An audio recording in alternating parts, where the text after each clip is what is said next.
Donc ce qui m'attire dans ce collège, en premier lieu et surtout c'est les élèves.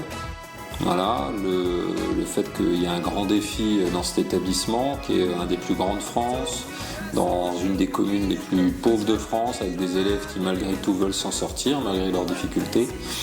Et il y a certes une minorité qui parfois peut se montrer difficile à gérer, mais il y a une grande majorité qui est là et essaye tant bien que mal de s'en sortir. C'est ça qui m'attire.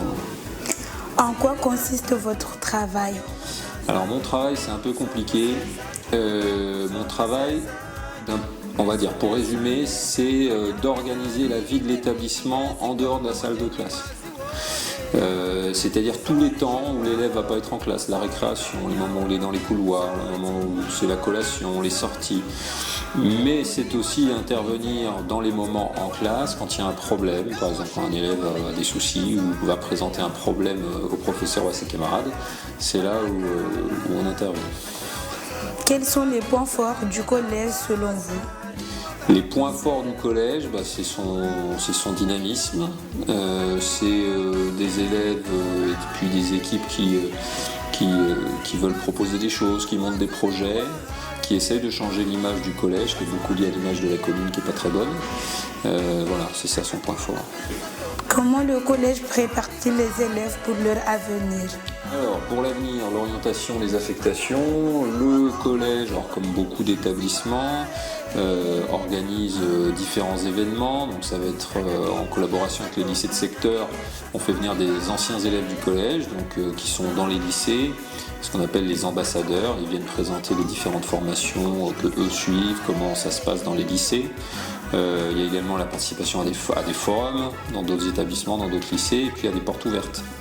Et les professeurs principaux de 3e et le collègue CPE de 3e, ils animent également ce qu'on appelle des sessions parcours à venir où on va soit en classe, soit au CDI apporter des renseignements à des questions, aux questions que peuvent se poser les élèves sur leur orientation. Y a-t-il des événements ou activités qui rassemblent la communauté scolaire ?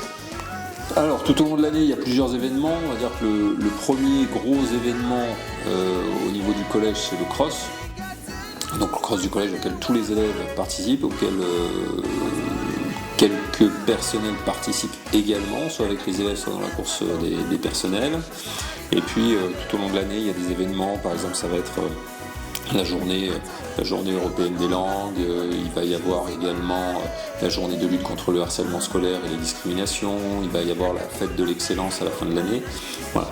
Alors c'est pas évident d'organiser des événements qui rassemblent tout le monde parce qu'on est 2000, mais on peut pas le faire toutes les semaines, mais ça se fait. Quels sont vos horaires ? Alors mes horaires, c'est tous les matins du lundi au vendredi à 6h20. Et puis ensuite ça varie, ça peut aller 13h20, 14h20, comme des fois ça peut dépasser. On a des horaires qui sont assez flexibles et qui répondent aux besoins du service. Voilà. C'est-à-dire que les besoins du service, le service est au-dessus de tout. Merci monsieur d'avoir répondu à mes questions. Merci à vous de les avoir posées.